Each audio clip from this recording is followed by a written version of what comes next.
কিতাবধারী আহলে কিতাব ইহুদি সাইয়েদনা মুসা আলাইহিস সালাতু ওয়াস সালামের যুগের ঘটনা। ওই যুগে প্রতাপশালী, প্রভাবশালী, সম্পদশালী একজন ব্যক্তি হত্যা হয়ে গেল। কে হত্যা করলো? হত্যাকারীকে কোনোভাবেই তারা গ্রেফতার করতে পারল না, চিহ্নিতও করতে পারল।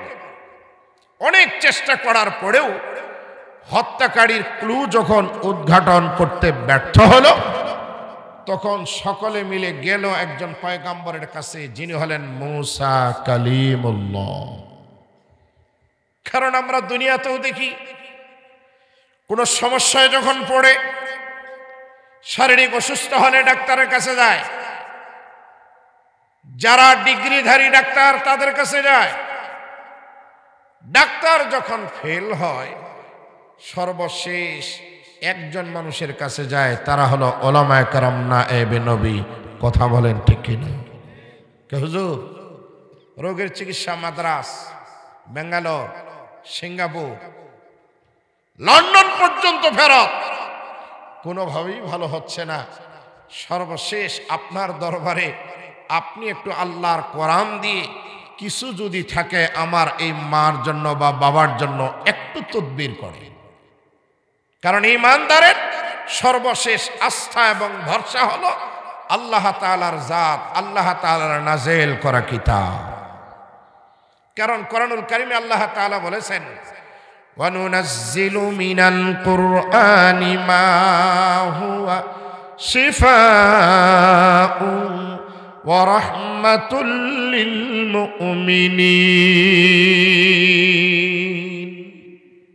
আল্লাহ বলেন, আমি অবতীর্ণ করেছি কোরআন, যেটা মানুষের জন্য শেফা, রোগ মুক্ত করার একটা মাধ্যম, এবং মুমিনদের জন্য এটা হলো একটা রহমত। এই কারণে কোরআনুল কারীমের একটা সূরা, সূরাতুল ফাতিহা, তাফসীরের কিতাবে 14টি নাম পাওয়া যায়।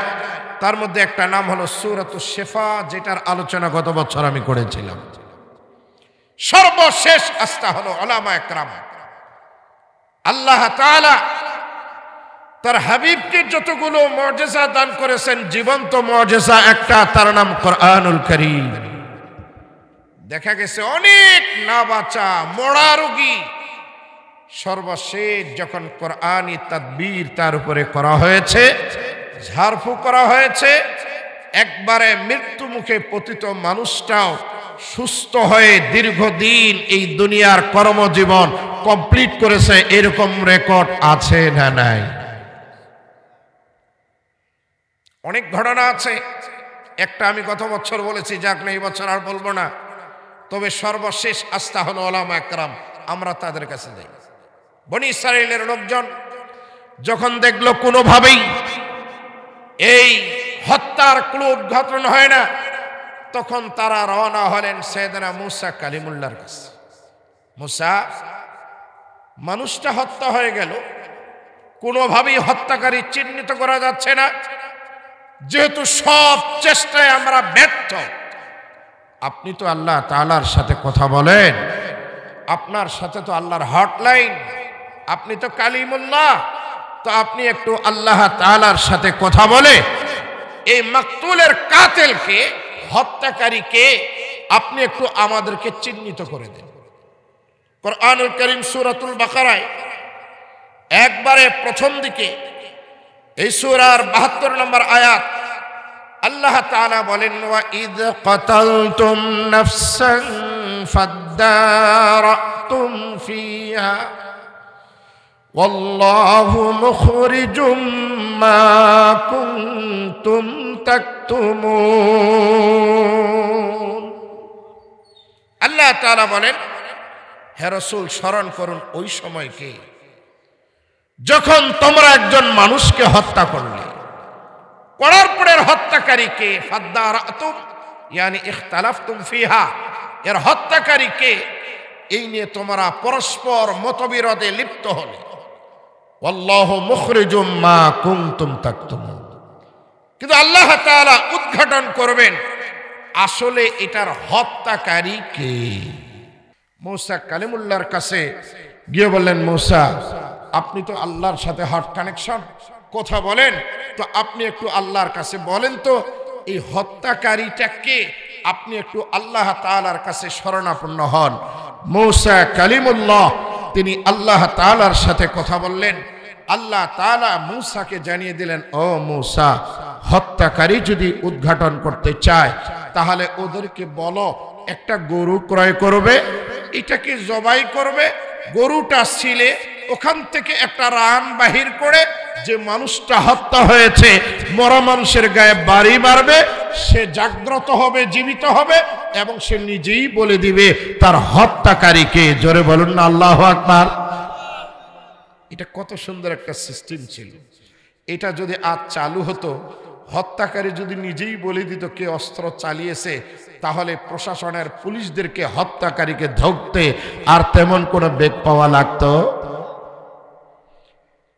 মুসলমান ভাইরা আমার, মূসা কালিমুল্লাহ যখন তাদেরকে এই বার্তা দিলেন যে মানুষটা মারা গেছে তার হত্যাকারীকে তোমরা যদি উদ্ধার করতে চাও, ধরতে চাও, পাকড়াও করতে চাও, তাহলে আমার আল্লাহ তাআলা বলেছেন তোমাদেরকে একটা গরু ক্রয় করা লাগবে। এই গরু ক্রয় করার পরে বাজার থেকে নিয়ে আসার পরে তারে জবাই করা লাগবে। এরপরে জবাই করার পরে চামড়া ছিলে তার গায়ের থেকে একটা হাড় নেওয়ার পরে মৃত ব্যক্তির গায়ে আঘাত করা লাগবে। যদি তোমরা আঘাত করো তাহলে মৃত ব্যক্তি জীবিত হবে। এরপরে জীবিত হওয়ার পরে সে নিজেই বলবে তার হত্যাকারীকে। মূসা কালিমুল্লাহ আল্লাহ তাআলার কাছে এই বার্তা নেওয়ার পরে যুগের যারা বিজ্ঞ যোগ্য ব্যক্তি ছিলেন তাদেরকে যখন বললেন, প্রথমেই তারা বললেন, ও মূসা, কোথায় মানুষ হত্যা হয়েছে আর তোমার আল্লাহ গরু জবাই করতে বলল, এই গরু জবাই করে রান দিয়ে যদি মরা মানুষকে মারা হয় তাহলে মরা মানুষ জাগ্রত হবে, এমন কি কাল্পনিক ঘটনা তুমি আমাদেরকে শোনালে। আল্লাহ রাব্বুল আলামিন এই সূরা 67, 68, 69 নম্বর আয়াতের মধ্যে বলেছেন, ওয়া ইয ক্বালা মূসা লিকাওমিহি ইন্নাল্লাহা ইয়া'মুরুকুম আন তাযবাহু বাকারা ক্বালু আতাত্তাখিযুনা হুজুওয়া ক্বালা আউযু বিল্লাহি আন আকুনা মিনাল জাহিলিন।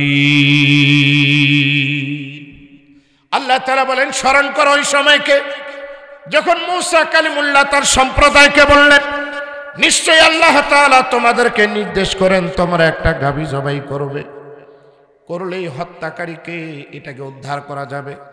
তখন তারা বললেন, ও মূসা, তুমি এবং তোমার আল্লাহ কি আমাদের সাথে মশকারি করে নাকি? মূসা আলাইহিস সালাতু ওয়াস সালাম ডাক দিয়ে বললেন, আমি আল্লাহর কাছে ক্ষমা চাই মূর্খদের অন্তর্ভুক্ত হওয়ার থেকে। মূসা আলাইহিস সালাম বললেন, এটা আমার আল্লাহর নির্দেশ, তোমরা এই কাজ করো, তাহলেই সবকিছু উদ্ঘাটন হয়ে যাবে। বলার পরে কিছু মানুষ চিন্তা করলেন, না হুজুর যেহেতু বলছে, আরে হোক না হোক একটু পরীক্ষা করেও তো দেখার দরকার আছে। এবার একদলে আসছে, হুজুর গরু তো ক্রয় করতে বললেন, গরুটার কালার হবে কিরকম, কয় দাঁতের হবে, বয়সটা হবে কিরকম, শারীরিক গঠন হাইট কিরকম হবে, কালার তো বললেন না, বয়সের কথাও বললেন না, গরুটার ধরন কিরকম হবে এটাও তো বললেন না। একের পর এক মূসা কালিমুল্লাহকে তারা পেছাইতে থাকলো। আল্লাহ তাআলার কোরআন বলে, তারা বলেছিল, ক্বালু দু'ু লানা রাব্বাকা ইউবাইয়িন লানা মা হিয়া ক্বালা ইন্নাহু ইয়াকুল ইন্নাহা বাকারাতুন লা ফারিদুন ওয়ালা বিকর আওয়ানুন বাইনা যালিক ফাফআলু মা তু'মারুন। তারা ডাক দিয়ে বললেন, ও মূসা, আপনি একটু আপনার রবের কাছে বলেন গরুটার কালার কিরকম হবে, ধরন কিরকম হবে, এটা আরা হবে, বলদ হবে, ষাঁড় হবে নাকি গাই হবে না বকনা হবে। মূসা আলাইহিস সালাম বললেন, নিশ্চয় আমার আল্লাহ বলেন একটা গাভী, যেটা একবারে বয়স বেশি হবে না আবার একবারও কম হবে না, বরং আওয়ানুম বাইনা যালিক, মধ্যম মানের হবে। তোমরা জবাই করো, তাহলেই তোমাদেরকে যা নির্দেশ করা হয়েছে তোমরা করে বসো, তাহলেই তোমাদের মূল বিষয় উদ্ঘাটন হয়ে যাবে। এইভাবে যখন মুসা কালিমুল্লাহ বললেন, এরপরে তারা পেশ লাগিয়ে দিল, ক্বালু দুউ লানা রাব্বাকা ইউবাইয়িন লানা মা লাউনুহা ক্বালা ইন্নাহু ইয়াকুল ইন্নাহা বাকারাতুন সাফরাউ ফাকিউল লাউনুহা তাসুররুন নাযিরিন। তারা এবার বলতে লাগলেন, ও মুসা, তুমি একটু তোমার রবকে বলো, তিনি যেন কালারটার কথা বলে দেন, একবারে লাল হবে নাকি ব্ল্যাক কালো হবে, নাকি ডরা কাটা হবে, নাকি একবারে সাদা হবে, একটু কালারটা কিরকম হবে তুমি একটু আল্লাহরে বলো। মুসা আলাইহিস সালাম বলেন, আমার আল্লাহ বলেন, এমন একটা গরু হবে যেটা একবারে পিট কালার, একবারে লাল না, একবারে খয়েরি না, বরং কালারটা এত সুন্দর হবে যেই দেখবে সেই বলবে এই হাটের এটা হলো সেরা গরু।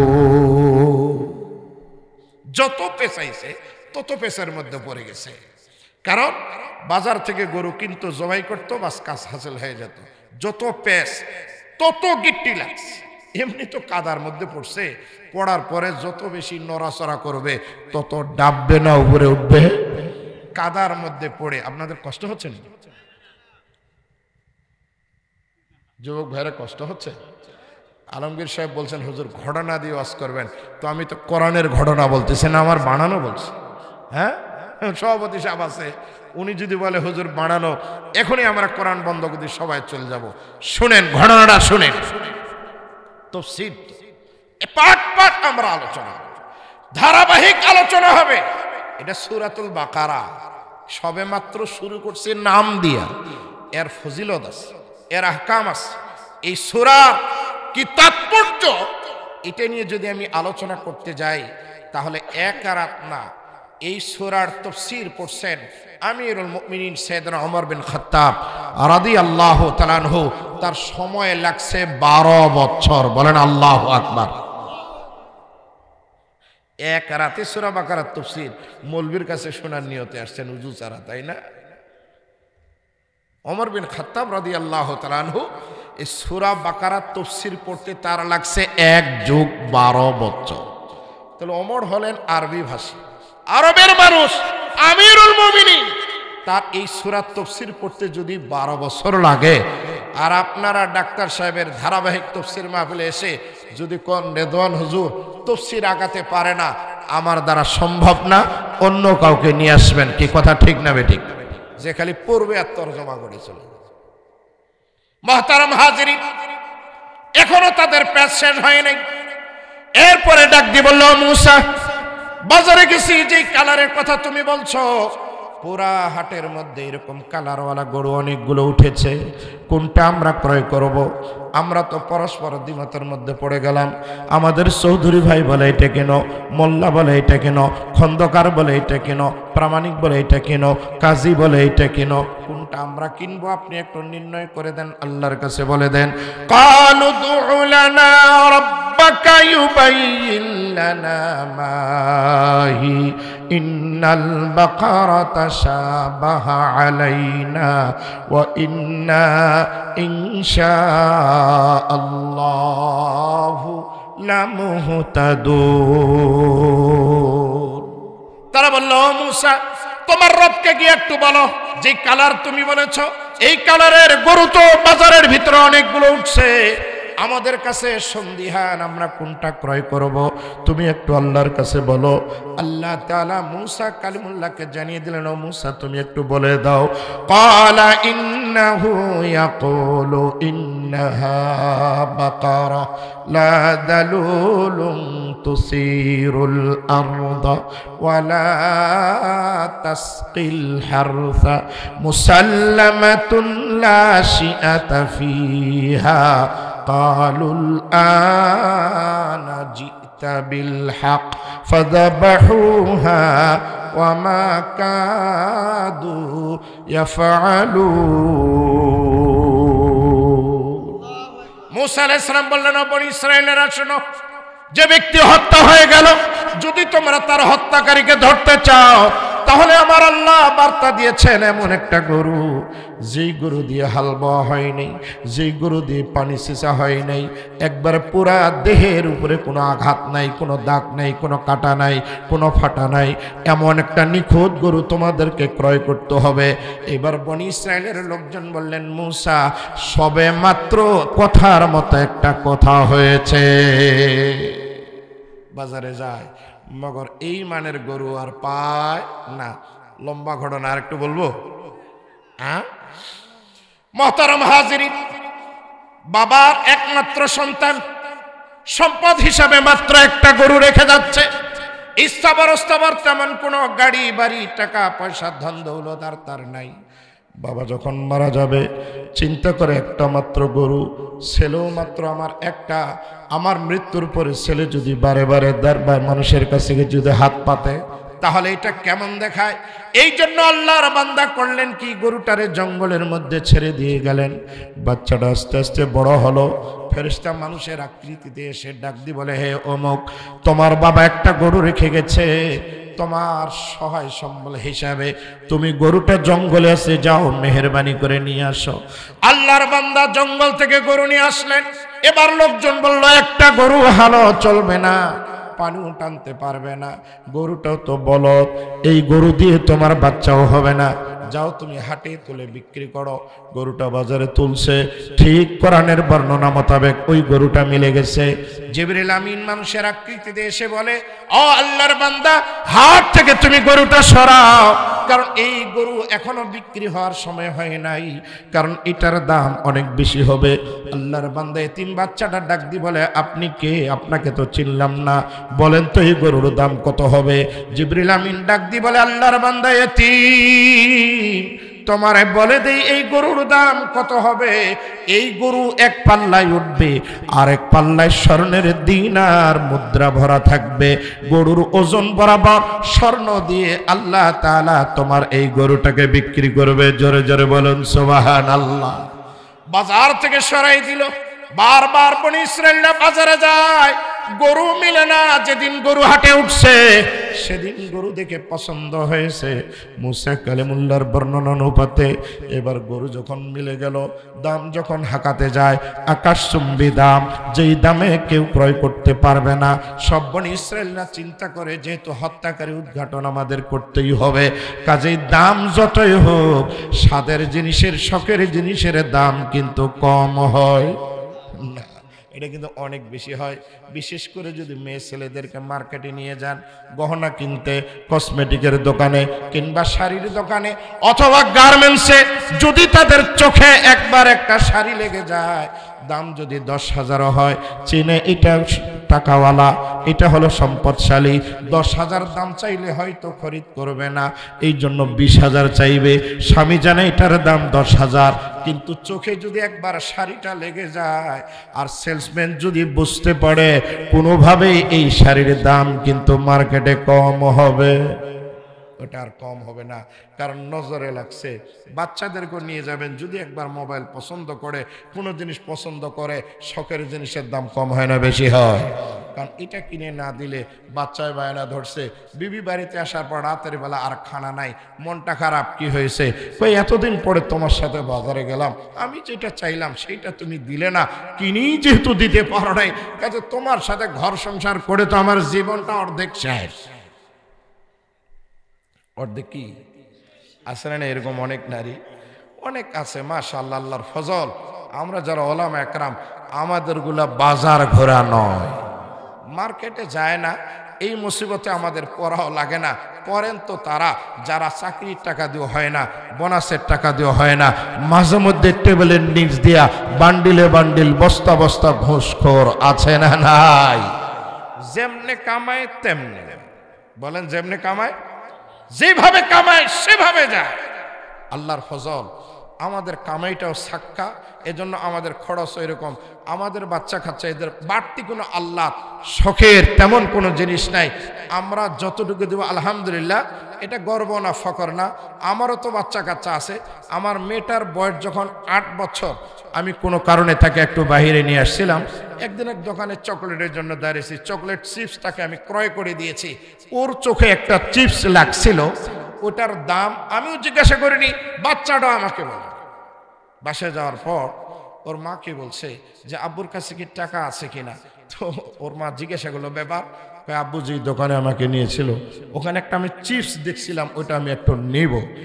পরক্ষণে আমাকে আমার আহলিয়া বললো যে এই ঘটনা কোন দোকানে তুমি গিয়েছিলে যে বাচ্চা একটা চিপস দেখছিল। তাই বললাম ও তো আমাকে বলেনি। তোমাকে কি বলছে? তো তোমাকে বলেনি ভয়ে তোমার কাছে টাকা আছে কিনা, কি আছে কিনা। অন্য বাচ্চা হলে জেদ ধরতো।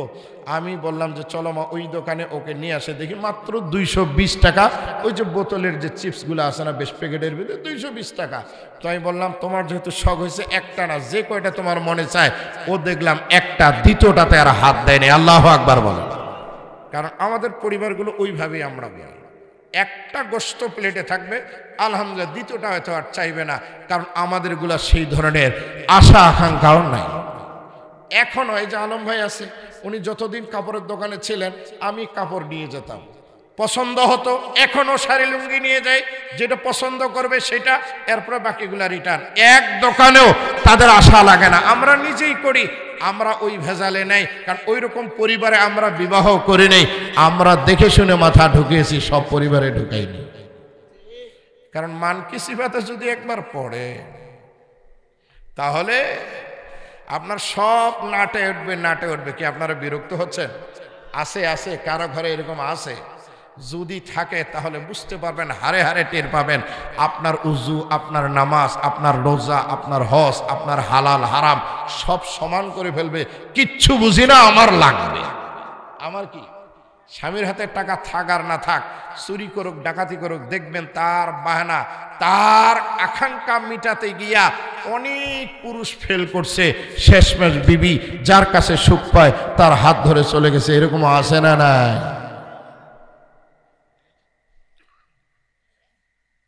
আপনাদের কষ্ট হচ্ছে মনে হয় না? চেয়ারে বসা কষ্ট হচ্ছে এবার? হ্যাঁ, আরে মাশাআল্লাহ, তওবা কান নাল বিন নাল। আমি এখনো তাফসীর শুরু করি, তাই যে মিলে গেছে, তাহলে পরে কি হবে? মাতারাম হাজিরিন, গরু বাজার থেকে আউট হয়ে গেল, সারা বাজার খোঁজ করে দেখে পায় না। এবার গরু আসছে, যেই গরু তাদের লাগবে গরু ক্রয় করতে যখন গেল, এবার বিক্রেতা দাম হাঁকাই দিল। আপনারা যদি কিনতেই হয়, এক পাল্লায় এই গরু উঠবে, আরেক পাল্লায় স্বর্ণের মুদ্রা উঠবে। আরেক কিতাবের মধ্যে পাওয়া যায় শুধু ওজন না, এই গরু জবাই করার পরে তার চামড়াটা বিছিয়ে দেওয়া হবে। এই চামড়ার ভিতরে যে পরিমাণ স্বর্ণের মুদ্রা ধরবে, এই পরিমাণ স্বর্ণ হবে এই গরুর দাম। কারণ আমার আল্লাহর ইচ্ছা ছিল এতিমটা যেন দুনিয়াতে চলার জন্য তার একটা গরু যথেষ্ট হয়ে যায়, একটা গরু বিক্রি করে তার জীবনটা যেন সচ্ছল হয়ে যায়। এটা ছিল আমার আল্লাহর কৌশল, যার কারণে বনী ইসরাইলদেরকে পেশায় নিয়া এক এতিমের গরু বিক্রি করে এতিমের লালন পালন করবেন কে?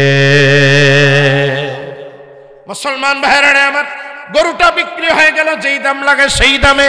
এবার গরুটাকে নিয়ে আসা হলো, জবাই করা হলো, চামড়াটাকে ঝেলানো হলো, খোলানো হলো, এরপরে রানটা কাটা হলো। আস্তে করে রানটা নেওয়া হলো। বড় কৌতূহলী, কারণ যারা নাস্তিক আছে তারা তো বলে মরে গেলে শেষ, আর আমাদের জীবিত হওয়া লাগবে না। কারণ মরে যাওয়ার পরে যখন আমাদের গোশতগুলো মাটি খায় ফেলবে, চামড়াগুলো বিনিশ করে ফেলবে, ওয়াকুন্না তুরাবা, আমরা সব মাটি হয়ে যাব। আল্লাহ তাআলা কেমনে করে আমাদের ধরবে, পাকড়াও করবে। এই যারা বিশ্বাসী ছিল তারা বড় কৌতূহল ছিল। মৃত ব্যক্তির গায়ে এবার যখন গোশত দিয়ে আঘাত করা হয়, আঘাত করতে দেরি, আল্লাহর নির্দেশে মৃত মানুষ জীবিত হতে দেরি হয় নাই। জীবিত হওয়ার পরে জিজ্ঞাসা করলেন, কেন তোমরা আমাকে জাগালে? মূসা কালিমুল্লাহ ডাক দিয়ে বলে, জাগিয়েছি কারণ একটা, কারণ তোমার হত্যাকারীকে মেহেরবানি করে তুমি একটু বলো। আল্লাহর বান্দা বলেন, আমার হত্যাকারী হলো আমার আপনজন, আমার ভাস্তা। সে আমাকে হত্যা করেছে সম্পদের লোভে, আমার মেয়েটাকে বিবাহ করার জন্য, স্থাবর সবগুলো আয়ত্ত করার জন্য।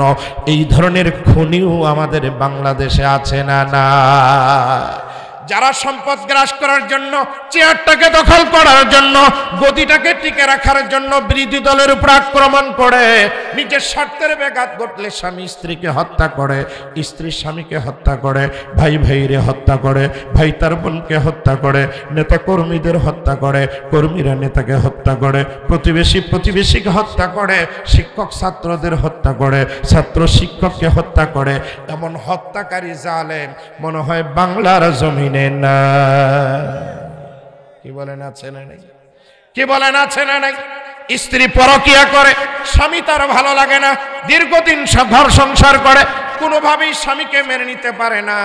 মহিলাটা দেখতে বড় সুন্দরী, তার স্বামীটা হলো প্রতাপশালী প্রভাবশালী, একবারে দেহদারি। চিন্তা করছে এরে তো একা মারা যাবে না, খুনি সন্ত্রাসী বাহিনী রেডি করছে, 50,000 টাকা দিয়ে তাদেরকে কন্ট্রাক্ট করছে, শুধু স্বামীটারে রাতের বেলা হত্যা করবে, হত্যা হয়ে যাবে।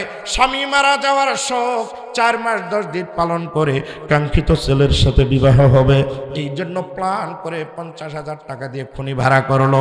চাঁদনি রাত, 14 তারিখের রাত, বাড়ির দেওয়াল গেট মূল যে ফটক ছিল, আল্লাহর বান্দি যেহেতু পরকীয়ায় লিপ্ত, চাবিটা রাতের বেলা খুলে রাখছে, মূল ঘরটাও খুলে রাখছে, শোয়ার ঘর পর্যন্ত যেন খুনিরা ঢুকতে পারে সব কিছু ব্যবস্থা করে রাখছে।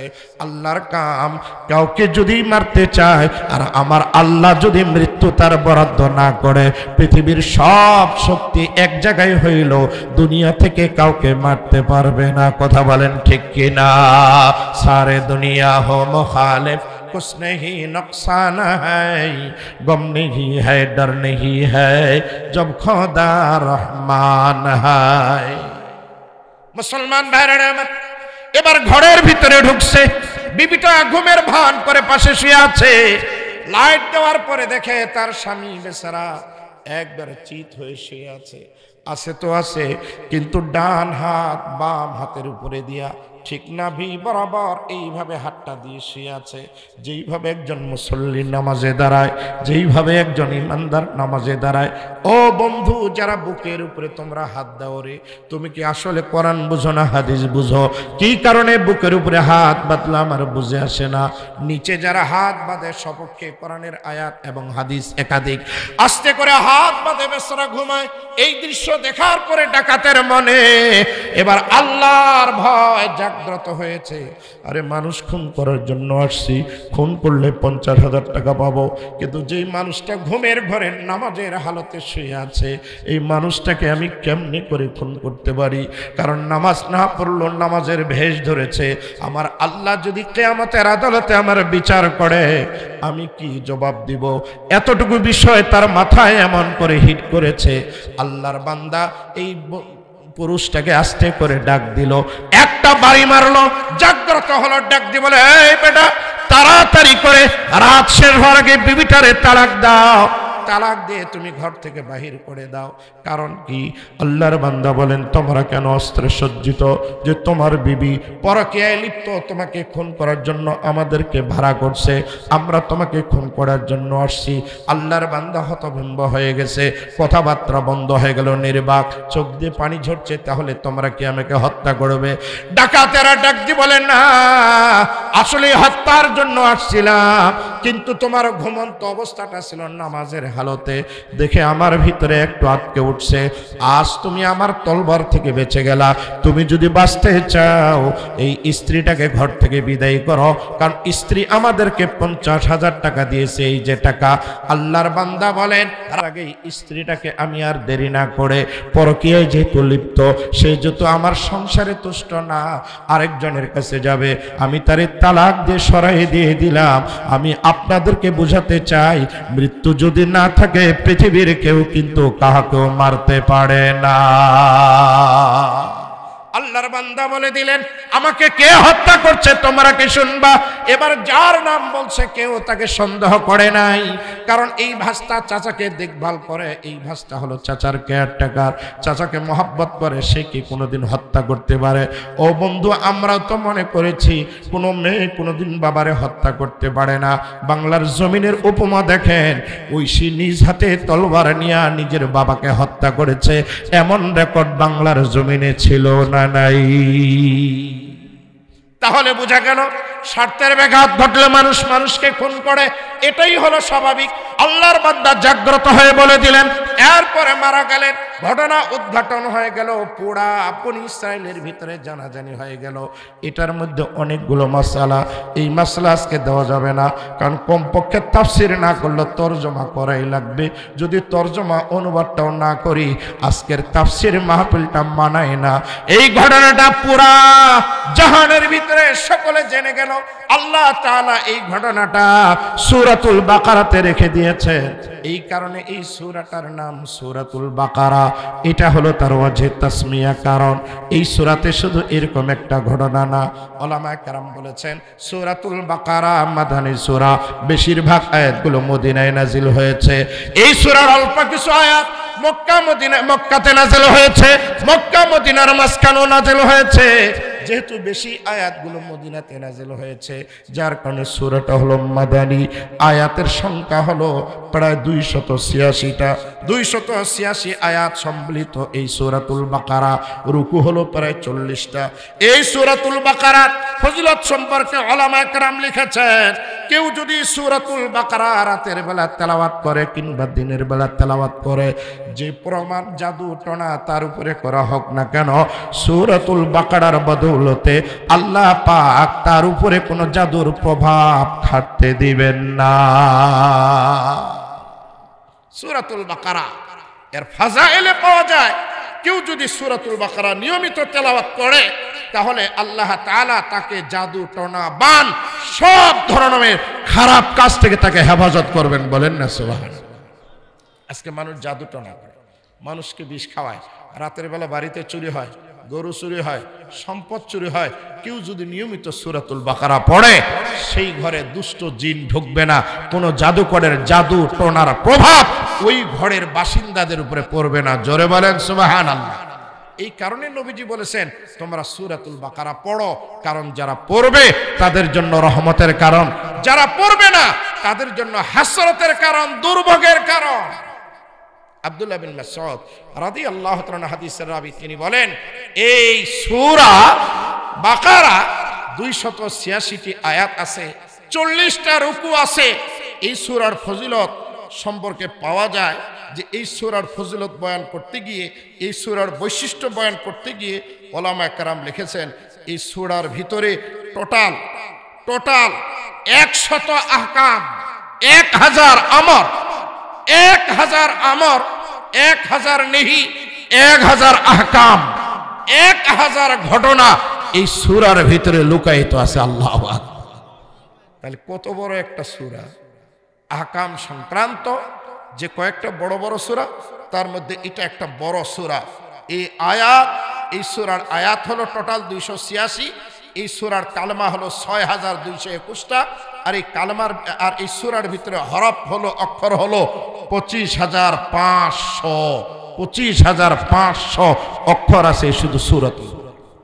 আব্দুল্লাহ বিন মাসউদ রাদিয়াল্লাহু তাআলা হাদিসের রাবী, তিনি বলেন নবীজি বলেছেন কেউ যদি এই সূরার 10টা আয়াত কোন পাগল, মাতাল, অচেতন, মস্তিষ্ক যার বিকৃত এমন ব্যক্তির উপরে যদি পড়ে 10টা আয়াত দম করে ফু মারে, এই যে শাইখুল হাদিস সাহেব আছেন, জিনের কাজ করে, অনেক তদবির তিনি করে, ঝাড়ফু দিলে কাজ হয়, কারণ এটা উনারও বুজুর্গি না, আমারও বুজুর্গি না, ডাক্তার সাহেবেরও বুজুর্গি না, এটা হলো কোরআনের বুজুর্গি। কথা বলেন ঠিক কিনা?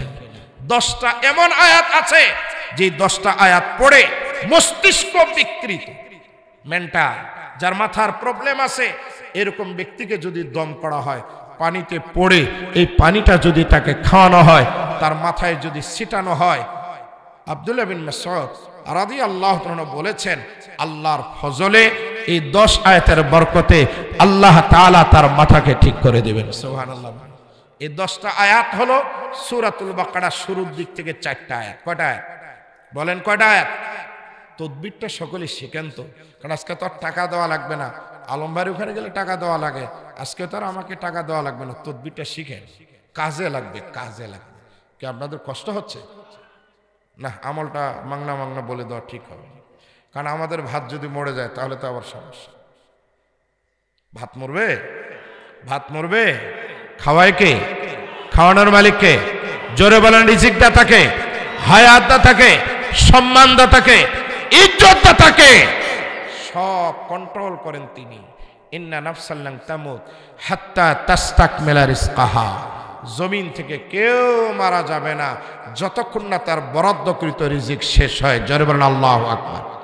আপনি আমি যখন মায়ের পেটে ছিলাম সেদিনই কিন্তু সিল হয়ে গেছে কত টন কত মন চাল খাবো, আটা খাবো, কদু খাবো, মাছ খাবো, ডাল খাবো, সবজি খাবো। এজমালি একটা বাজেট যখন মায়ের গর্ভে ছিলাম তখনই হয়েছে। বুখারী শরীফ 2য় খণ্ড, হাদিসটা কয়েক জায়গায় আসছে, উনিও পড়ান আমিও পড়াই। যখন বাবা মায়ের সাথে মিলামিশা করছে, বীর্য যখন মায়ের পেটে গেছে 40 দিন পর্যন্ত একটা ফেরেশতা এই বীর্যটাকে আস্তে আস্তে নেটিং করছে, মডিফাই করছে। জোরে বলেন আল্লাহু আকবার। 40 দিনে রক্ত, এরপরে 40 দিনে জমাট জমাট একটা, প্রথমটা হলো 40 দিনে বীর্যর রক্ত, এরপরে জমানো রক্ত, এরপরে আবার 40 দিন মেহনত করে একটা গোশতের টুকরা। 340 যখন যায়, 340 মানে 4 মাস 120 দিন।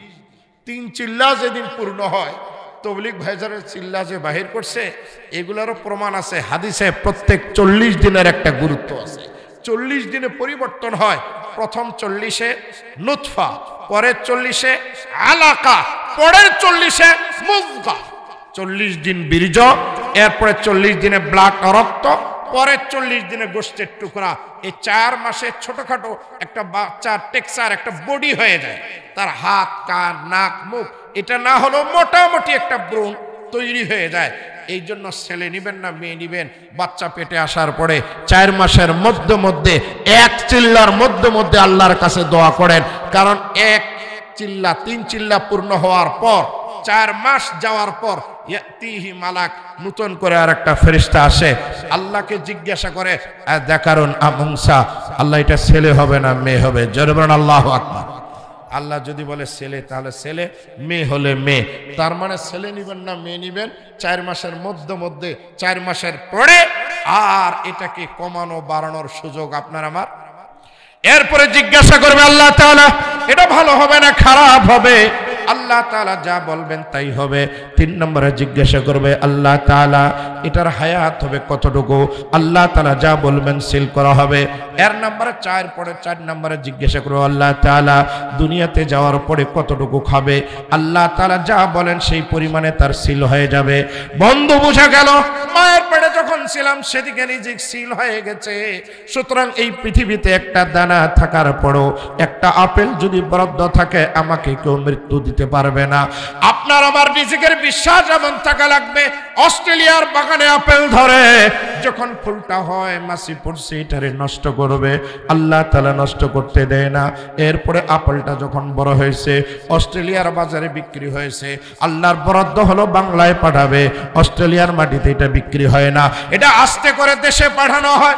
ঢাকাতে যখন নামে ইম্পোর্ট, ওখান থেকে বিক্রি হয়। চলে গেছে হয়তো কোনো মোকামে, সেখানেও বিক্রি হবে না। ওখান থেকে আসছে নওগাঁতে, দোকানে সাজানো আছে, সব মানুষের নজরে পড়ছে, কিনতে গেছে, ফলটারে হাতে দিয়েছে, এরপরও পাল্লার থেকে নামে গেছে। কারণ এই ফলটা বরাদ্দ হলো আমাকে, মাওলানা আসাদুল্লাহ সাহেবকে খাওয়াবে। আলম ভাই ক্রয় করছে, এরপরে নিয়ে আসছে বাজারে। বিবি হয়তো মনে করেছে এই ফলটা আমি খাবো, বাচ্চার হাতে তুলে দিয়েছে, কিন্তু রিজিক যেহেতু তার নাই, বাচ্চার হাত থেকে আবার চলে আসছে প্লেটে। এবার কাটা হয়েছে, কাটার পরে অনেকেই খাওয়ার জন্য চেষ্টা করেছে, কারণ নসিবে যায় নাই। ওখান থেকে ফাল আমি যখন তুলছি, আসাদুল্লাহ সাহেব হুজুর যখন তুলছে, উনার মুখে গেছে, আমার মুখে গেছে, বরাদ্দ হয়েছে অস্ট্রেলিয়ায়, আল্লাহ পাঠিয়ে দিয়েছেন বাংলায়। ওয়ামা মিন দাব্বাতিন ফিল আরদি ইল্লা আলাল্লাহি রিজকুহা। আল্লাহু আকবার। দো চিজ আদমিরা কুশত জোরে জোর, একে আবদানা দিগর খাকে গো। দুটো জিনিস মানুষকে চুম্বকের মতো টানে। একটা হলো মানুষের মরণ, আরেকটা হলো মানুষের রিস্ক। আজকের রিজিক এখানে বরাদ্দ ছিল, উনিও খেয়েছেন, আমিও খেয়েছি। রিজিক যদি বরাদ্দ না থাকে তাহলে আমাদের নসিবে হতো। কে রাত কি বেশি হয়ে গেছে? আলোচনায় কি ঢুকবো? মোটামুটি লাইন করে ফেলছে, এখন ঢোকা যাবে, কোনো সমস্যা নেই। মুহতারাম হাজিরিন, এটা এমন একটা সূরা যার 10টা আয়াত আছে, যেই 10টা আয়াত কোন মস্তিষ্ক বিকৃত এমন ব্যক্তির উপরে যদি দম করা হয়, আব্দুল্লাহ বিন মাসউদ হাদিসের রাবী, তিনি বলেন আল্লাহ তাআলার ফজলে আল্লাহ পাক তার মস্তিষ্ক ঠিক করে দিবেন।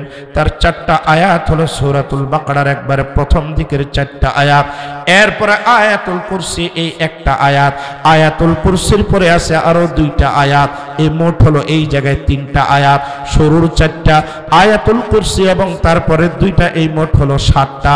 আর এই সূরার একবারে শেষের দিকে যদি যান তাহলে 3টা আয়াত আছে, আমানার রাসূল থেকে ওয়ানসুরনা আলাল কওমিল কাফিরিন পর্যন্ত। কেউ যদি 10টা আয়াত, কোনো মাতাল মস্তিষ্ক বিকৃতওয়ালা ব্যক্তি, নারী কিংবা পুরুষ হোক, কারো বিবি হয়তো সংসারে আছে যে পাগলামি করে, মাঝে মধ্যেই তার সাটা উঠে, স্বামী চেনে না, সন্তান চেনে না, গ্লাস ভাঙে, প্লেট ভাঙে, সুকেশ ভাঙে, মাঝে মধ্যে স্বামীর উপরে উত্তেজিত হয়, এমন পাগলা মহিলাও অনেকের ঘরে আছে না নাই? মুসলমান ভাইরা রে আমার, ডাক্তারের কাছে যাওয়ার আগে, হুজুরের কাছে আসার আগে, আমার কাছে আসার আগে, আপনি যদি নামাজি হন, আল্লাহওয়ালা হন, আপনার জিহ্বা যদি ভালো হয়, জবান যদি ভালো হয়, কারো গীবত শিকার যদি না করে থাকেন, কারো দোষ চর্চা যদি না করে থাকেন, গান বাজনা জুব্বা দিয়ে যদি উচ্চারণ না করে থাকেন, আল্লাহর জিকির যদি করেন, মাওলার জিকির যদি করেন, কোরআনুল কারীমের তেলাওয়াত করেন, হালাল খানা যদি জবান দিয়ে খান, রোজানা 5 ওয়াক্ত নামাজে যদি হাজিরা দেন, মাহে রমজানে যদি রোজা পালন করেন, হজ ফরজ হজ করেন, যাকাত ফরজ জাকাত দেন, কুরবানি দেন, নারী কিংবা পুরুষ হন, পর্দার আড়ালে যে সকল মা বোন আছেন, পর্দা যদি করেন, মা নিজের জিহ্বাটারে যদি পরিষ্কার রাখেন, সতর যদি থাকেন, স্বামীর সেবা যত্ন যদি করেন, দাম্পত্য জীবন সুখের হবে। আপনারা যদি আবেদা হন, আপনারা যদি 10টা আয়াত পরে কোনো মস্তিষ্ক বিকৃত ব্যক্তির উপরে ঝাড়েন, আব্দুল্লাহ বিন মাসউদ বলে আল্লাহর ফজলে সূরাতুল বাকারার ওসিলা করে আল্লাহ তাআলা তার মস্তিষ্কটাকে সুস্থ করে দিবে। এটা এমন একটা সূরা, এই সূরাকে নবীজি বলেছেন সেনামুল কোরআন, জারওয়াতুল কোরআন। এই সূরা হলো সবথেকে উৎকৃষ্ট মানের একটা সূরা, কারণ এই সূরার ভিতরে একটা আয়াত যেটার নাম আয়াতুল কুরসি, এই আয়াতটা হলো সবথেকে বড় দামি। এই কারণে নবীজি বলছেন এই সূরাটা তোমরা বেশি বেশি করে পড়ো, বাচ্চাদেরকে পড়াও, পরিবারের ছেলে মেয়েদেরকে পড়াও। ও বন্ধু, এই সূরার আজকে তাফসীর হবে। এই সূরার শুরুতেই আল্লাহ তাআলা বলেছেন আলিফ লাম মিম যালিকাল কিতাবু লা রাইবা ফীহি হুদাল লিল মুত্তাকিন।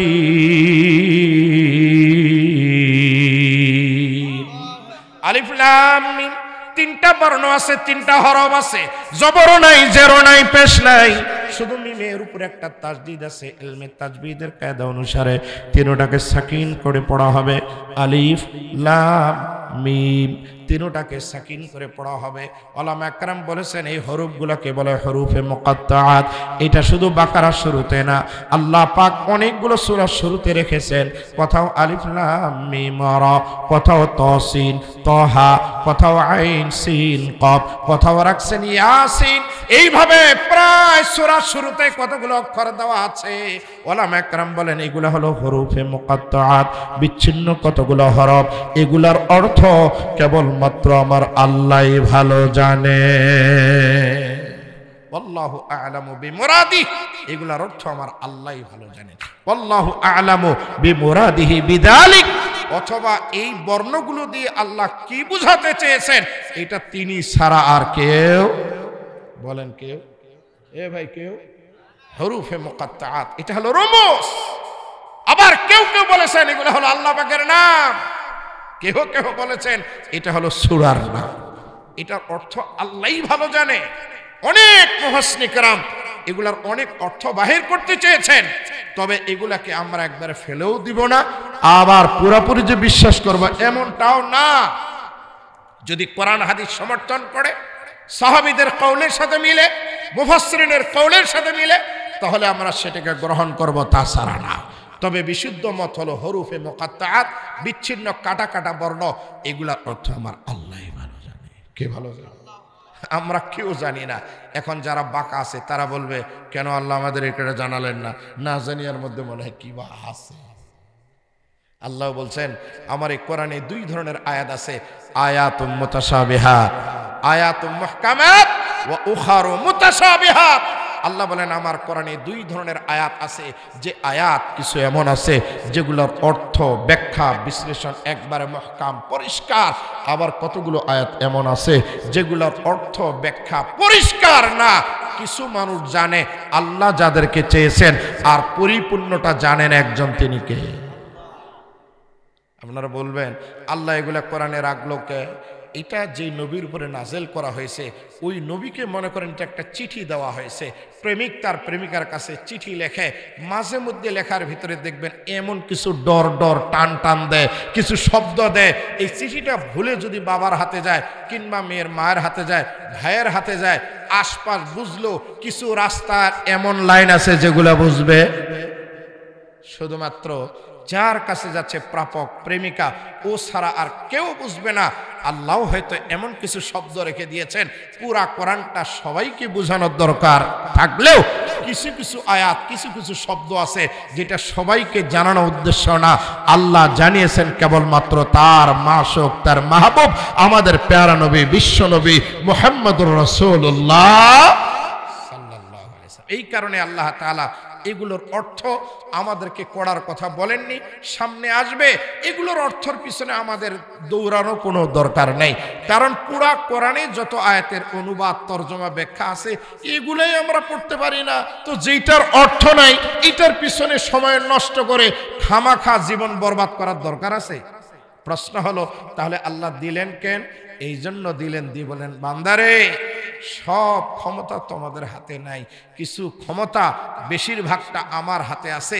যারা বলে কোরআন না বুঝে পড়লে সওয়াব পাওয়া যাবে না, ওদের মুখে জুতার বাড়ি দেওয়ার জন্য আল্লাহ এই ধরনের কিছু শব্দ কোরআনের ভিতরে রেখে দিয়েছেন।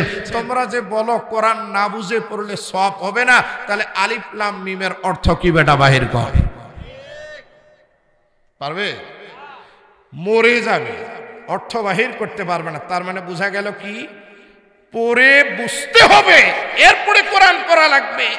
এটা হলো ভুল মেসেজ, ভুল বার্তা। বরং নবীজি বলেছেন মান কারা হারফাম মিন কিতাবিল্লাহ ফালাহু আশারু হাসানা। কেউ যদি কোরআনের একটা অক্ষর পড়ে আল্লাহ তাকে 10টা নেকি দিবেন। জোরে বলেন সুবহানাল্লাহ। এখানে অর্থ বুঝার কথা নাই, অনুবাদ করার কথা নাই, তাফসীর করার কথা নাই।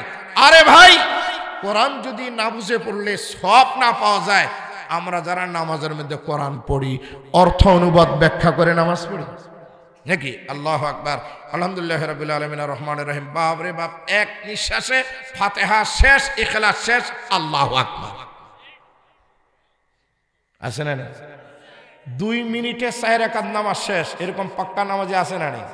পুরা 5G কি জি? ওই ভাই রে ভাই, আমরা একদিন ধরে পড়াই সূরা ফাতিহা মুখস্থ করতে করতে জীবন চলে গেল। আমরা যত তাড়াতাড়ি পড়তে পারি না, এই বেটা পারে কেমনে করে? আমি যেন মাঝে মধ্যে বলি যে মাল মেট্রিশন সব চায়না, সেটিং হলো বাংলা। সেটিং হলো কি? তার মানে ওই ঘর থেকে যখন বাইর হয়েছে তখন থেকে সানা, তখন থেকে ফাতিহা, তখন থেকে সূরা মিলানো, আত্তাহিয়াত, দরুদ শরীফ আর সুবহানা রাব্বিল আযীম, সুবহানা রাব্বিল আলা। মসজিদে আসছে আল্লাহু আকবার, আরেকবার সালাম দিয়ে কয় আল্লাহ আমার সময় কম, বাকিগুলো তুমি বুঝাই নিও। হাসতেছেন? বিষয়টা তাই না? কিছু মুসল্লি নামাজ দেখলি বাপরে বাপ, এ কি ইমানদার রে ভাই। যেমন পুরুষ তেমন মহিলা, এরকমও ঘরে আসে না? নেই? একবার কারেন্টের মতো নামাজ পড়ে, কিসের 4G আর 5G, তার কাছে নামাজ দিলে মনে হচ্ছে শর্ট। তার ঘটনাটা কি? সব পড়তে পড়তে আসছে, এখানে শুধু খালি একটু টাস টাস টাস। বুখারী আবু দাউদে হাদিসটা আসছে, নবীজির দরবারে আসে সালাম দিল, সালাম দিয়ে নামাজ আদায় করলো, আবার সালাম দিয়ে যাচ্ছে, হুজুর বলে কুম ফাসাল্লি ফাইন্নাকা লাম তুসাল্লি, এই যা আবার নামাজ পড়। হুজুর নামাজ যে পড়লাম, কয় না তুই নামাজ পড়িস। আবার নামাজ পড়ছে ওই কায়দায়, আসে বলছে সালাম দিয়ে চলে যাচ্ছে, হুজুর বলে কুম ফাসাল্লি ফাইন্নাকা লাম তুসাল্লি, যা আবার নামাজ পড়। হুজুর নামাজ যে পড়লাম, কয় না তুমি নামাজ পড়ো নাই। 3বার যখন পড়ছে, চতুর্থবার বলছে ইয়া রাসূলুল্লাহ আল্লিমনি কাইফা উসাল্লিস সালাত। হুজুর 3 বার পড়লাম, হলো না, এবার বলেন আমি কিভাবে পড়বো। এবার হুজুর বলে দিলেন, দাঁড়াবা তো সোজা হয়ে দাঁড়াবা, পড়বা যখন ভালো মতো পড়বা, রুকুতে গেলে ধীরে স্থির, উঠবা তো সোজা হবা, সিজদায় গেলে পড়বা তো উঠতে চাইবে না, আর উঠে যখন বসবা সোজা। এইভাবে তাদিল আর কান ধীরে ধীরে নামাজ পড়বা। যাও জোরে বলেন সুবহানাল্লাহ। আমরা যদি নামাজ আপনাদের ভুল ধরি, তখন তবলিগের জিম্মাদার 40 বছর ধরে তবলিগ করে, 40 বছর ধরে পীরের মুরিদি করে, এতদিন ধরে নামাজ পড়ে, আমরা নামাজ পড়লাম কপালে দাগ ফেলাতে পারলাম না। হ্যাঁ বেটা, 2 বছরে নামাজ পড়ে কপালে দাগ আছে না নেই? সিজার মধ্যে কি এইভাবে ঠেলে মানুষে যেন কবেন নামাজ আমাকে দাগ পড়লো না, হুজুরের দাগ পড়লো না, আর আপনার দাগ পড়লো। ভাই ঘটনাটা কি? তার মানে আপনার ধান্দাবাজি আছে। সত্য না মিথ্যা? কষ্ট লাগতেছে আপনাদের? আলোচনা কি করব? সবে মাত্র চা খাচ্ছি, তার মানে বুঝতে পারছেন না? কালকে 11টা মধ্যে, আজকে তো 11টা। শুরু তো যেহেতু হয়েই গেছে, আমি শেষ করতে পারবো না। কারণ ওমর রাদিয়াল্লাহু আনহু সূরাতুল বাকারার তাফসীর করছে 12 বছর, আর আপনারা একদিনে তাফসীর শুনবেন, তাই না? কি আপনাদেরকে খারাপ লাগতেছে? আমি তো কোরআন থেকে আলোচনা করছি, বাইরে গেছি। এখনো আলিফ লাম র, যার কোনো জবরজের পেশ নক্তা কিচ্ছু নাই, শুধু একটা তাসদীদ আছে, কিচ্ছু নাই, একবারে নেড়া প্লেন। আল্লাহ কয় সাজাও, সাজাতে পারবে না, কারণ আমার আগে রেদওয়ান হাসান সাহেব আলোচনা করে গেছে। এটা হলো আল্লাহর ঐশী বাণী, এটার উপরে কারো হাত দেওয়ার ক্ষমতা নাই নাই নাই। মুসলমান ভাইরা আমার, এমন ভাবে নামাজ পড়ে, নামাজ খুব কারেন্টের মতো নামাজ পড়ে। ও বন্ধু, তুমি যে নামাজ পড়ো ফাতিহা অর্থ ছাড়া, তুমি তো তাফসীর পড়ো না, তাহলে তোমার নামাজ কেমনে করে হয়? তুমি তো জানাজা পড়ো, তুমি তো ঈদের নামাজ পড়ো। ওই যে বাচ্চাগুলো নুরানিতে পড়ে, যারা হেফজখানায় পড়ে, সবে মাত্র হাফেজ কোরআন হয়েছে। আমার নবীজি বলেন, কালা রাসূলুল্লাহ সাল্লাল্লাহু আলাইহি ওয়াসাল্লাম, খায়রুকুম মান তাআল্লামাল কুরআনা ওয়া আল্লামা। বুখারী শরীফ 2য় খণ্ডে হাদিস। এই হাদিস নাম্বার হলো 4836। হাদিসের রাবি সাইয়েদনা উসমান বিন আফফান রাদিয়াল্লাহু তাআলা বলেন, নবীজি বলেছেন, তোমাদের মধ্যে শ্রেষ্ঠ তারা যারা কোরআনুল কারীম পড়ে এবং পড়ায়, তারা হলো শ্রেষ্ঠ। জোরে জোরে বলুন সুবহানাল্লাহ। আল্লাহর হাবিব কোরআনের ছাত্রদেরকে শ্রেষ্ঠ বললেন, কোরআনের ওস্তাদদেরকে শ্রেষ্ঠ বললেন। এই হাদিসের ব্যাখ্যায় উলামা একরাম বলেছেন, doctor, master, engineer, professor, barrister, যত শিক্ষাবিদ এই দুনিয়ায় আছে, ও বন্ধু, কারো বিরুদ্ধে আমি আলোচনা করি না। কারণ মাস্টার হওয়া, ডাক্তার হওয়া, প্রফেসর হওয়া, ব্যারিস্টার হওয়া, আইনজীবী হওয়া, রাজনীতিবিদ হওয়া, দোকানদার হওয়া দুনিয়া চলার জন্য গরজ, তবে এগুলো ফরজ না। একটা বিদ্যা কেবলমাত্র ফরজ। নবীজি বলেন, কালা রাসূলুল্লাহি সাল্লাল্লাহু আলাইহি ওয়াসাল্লাম, তলাবুল ইলমি ফারিদাতুন আলা কুল্লি মুসলিম। প্রত্যেকটা মুসলমানের উপরে ইলমে দ্বীন শিক্ষা করা ফরজ। আপনি ছেলেকে ডাক্তার বানাবেন, ইঞ্জিনিয়ার, প্রফেসর, ব্যারিস্টার বানাবেন, বানান। কারণ টাকা দরকার, গাড়ি বাড়ি দরকার। ডাক্তারের টাকা আছে, ইঞ্জিনিয়ারের গাড়ি বাড়ি আছে, প্রফেসরের আছে, ব্যারিস্টারের আছে। আলেম ওলামা গাড়ির কোনো মডেল নাই, গাড়ির মডেল চেঞ্জ করতে পারে নাই, বাড়িটাও সুন্দর করতে পারে নাই। এই কারণে অনেক বাবাজিরা বাচ্চাদেরকে নুরানিতে দেয় না, কারি হাফেজ বানায় না, আলেম বানায় না, মৌলবি বানাতে চায় না। অনেক মা এমনও আছে, ছেলেকে ডাক্তারের স্বপ্ন দেখে, ইঞ্জিনিয়ারের স্বপ্ন দেখে, এই জন্য নিয়ে যায় ইংলিশ মিডিয়াম কিন্টার গার্ডেনে, মাঝে মধ্যে নিয়ে চলে যায় প্রাইমারি হাই স্কুলে। কারণ এগুলা বানালে অনেক টাকা আছে মা। তবে আপনাকে বলি, আপনি যদি ইমানদার হন, ও আল্লাহর বান্দা বাবাজি, আপনি যদি ইমানদার হন, আপনি তো সারা জীবন নামাজ পড়লেন ভাড়া করা ইমামের পিছনে। আপনি যখন মারা যাবেন, আপনার জানাজাটা দিবে কে? আমার আগে রেদওয়ান হাসান আলোচনা করে গেছেন, সেখানে শুধু একটু লাগিয়ে দেই। আপনার জানাজা যদি আপনার সন্তান পড়ে কত ভালো হবে। আপনার দাফন কাফনে যদি আপনার ছেলে কবরের পাশে দাঁড়ায় কত মায়া লাগবে। আপনার জন্য যখন ছেলেটা হাত তুলে বলবে, রব্বিরহামহুমা কামা রব্বায়ানি সগীরা, ভাঙ্গা ভাঙ্গা কণ্ঠেও যদি নিজের ছেলে বাবা মার জন্য দোয়া করে, মক্কার ইমাম দোয়া করলে কবুল হতেও পারে, নাও পারে। আমি প্রধান বক্তা দোয়া করলেও কবুল হতেও পারে, নাও পারে। ও বাবাজিরা, ও মায়েরা, আপনার সন্তান যখন আপনার কবরের পাশে জানাজা দিয়ে হাত তুলে দোয়া করবে, আপনার সন্তানের দোয়া আমার আল্লাহর আদালতে কবুল, এতে কোনো সন্দেহ নাই। আপনি শুধু দেখলেন টাকা ওয়ালা দেখলেন মা, একবার সিদ্ধান্ত নেন বাচ্চাটাকে মাদ্রাসায় দেন, নুরানিতে দেন, হাফেজিতে দেন, আলেম বানান, হাফেজ বানান। কারণ সময়ের ব্যবধানে এখন বুঝে গেছে আলেম ওলামাও এখন সম্মানী। আগে বক্তা নিয়ে আসা হতো সাইকেলে কিংবা ভ্যানে, নহলে নসিমন করিমনে পায়ে হেঁটে, গরুর গাড়ি মহিষের গাড়িতে। এখন কিন্তু ওলামায়ে কেরাম এইভাবে আসে না, কেউ বা হেলিকপ্টার, কেউ বা বিমানে। খাওয়ার জন্য সূচি দিয়ে দেয়, আলোচনারও টাইম দিয়ে দেয়। এক এক বক্তার দিনে রাতে 5-7 জায়গায় ওয়াজ করে। একজন আলেমের দাম কত, সম্মান কত। 1 বছর আগে সারা বাংলাদেশে বসুন্ধরা গ্রুপ 13 বছর বয়সের বাচ্চা যারা হাফেজে কোরআন, তাদেরকে একটা প্রতিযোগিতা দিল, হাজার হাজার প্রতিযোগী ছাঁটাই বাছাই করে নিয়ে 8টা বাচ্চাকে পুরস্কার করলো। 1 নম্বর বাচ্চাটা যে পুরস্কার পেয়েছে নগদে 8 লক্ষ টাকা। আল্লাহু আকবার। এবং মক্কাতুল মুকাররমা বাইতুল্লাহর উমরার জন্য একটা টিকিট। ও বন্ধু, শুধু হাফেজে কোরআন বাচ্চা টিকিট পায় নাই, হাফেজের খাতিরে তার মা বাবাকেও উমরার টিকিট দেওয়া হয়। একজন হাফেজের কারণে তার মা বাবা বাইতুল্লাহে যায়, নগদে 8 লক্ষ টাকা পায়। অথচ এই বাচ্চাটার বয়স 13 বছর, ক্লাস 5 পাস করে নাই, 8 পাস করে নাই, এখনো মেট্রিক পাস করে নাই, মাস্টার্স কমপ্লিট করে নাই। কে বলেছে কোরআনওয়ালাদের দাম নাই? কারণ এই কোরআন যখন সিনায় যাবে, কোরআনের দাম আমার আল্লাহ দিয়েছে। নবীজি বলেন কোরআনের ছাত্র শ্রেষ্ঠ, কোরআনের যারা ওস্তাদ তারাও শ্রেষ্ঠ। দুনিয়াতেই শুধু দেখছেন তাদের টাকা নাই, এই দুনিয়াটা হলো প্রথম রাউন্ড, সেকেন্ড রাউন্ড হবে আখিরাতে। ওই দিন একজন হাফেজে কোরআনকে বলা হবে কালা রাসূলুল্লাহি সাল্লাল্লাহু আলাইহি ওয়াসাল্লাম ইকালু লিসাহিবিল কোরআনি ইকরা। একজন সাহেবে কোরআনকে ডাক দেওয়া হবে আর বলা হবে তুমি পড়ো, ওয়ারতাকি তুমি চড়ো, ওয়ারাতিল কামা কুনতা তুরাতিলু ফিদ দুনিয়া। এই দুনিয়াতে যেইভাবে তোমার সুললিত কণ্ঠে তুমি তেলাওয়াত করতে, আজ তুমি তেলাওয়াত করো আর চড়ো। ফা ইন্না মানজিলাকা ইনদা আখিরি আয়াতিন তাকরাউহা। নিশ্চয়ই তোমার রচিত আয়াতের শেষ স্থান আজকে জান্নাতের মধ্যে হবে তোমার বাসস্থান। কোরআনুল কারিমে কতগুলো আয়াত উলামায়ে কেরাম বলেন, কেউ বলেন 6204, কেউ বলেন 6214, কেউ বলেন 6219, কেউ বলেন 6225।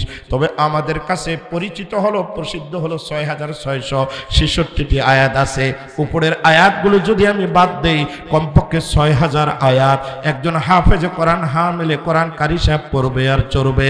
এই যে বিল্ডিংটা আল্লাহ তাআলা তৈরি করবে, যার একটা ইট হবে স্বর্ণের, তো আরেকটা ইট হবে রূপার। জোরে জোরে বলুন আল্লাহু আকবার। ও মায়েরা, ও বাবাজিরা, যাদের ছেলে আছে ডাক্তার, ইঞ্জিনিয়ার, ব্যারিস্টার, আজকে গাড়ি স্বর্ণের এখনো কেউ বানাতে পারে নাই।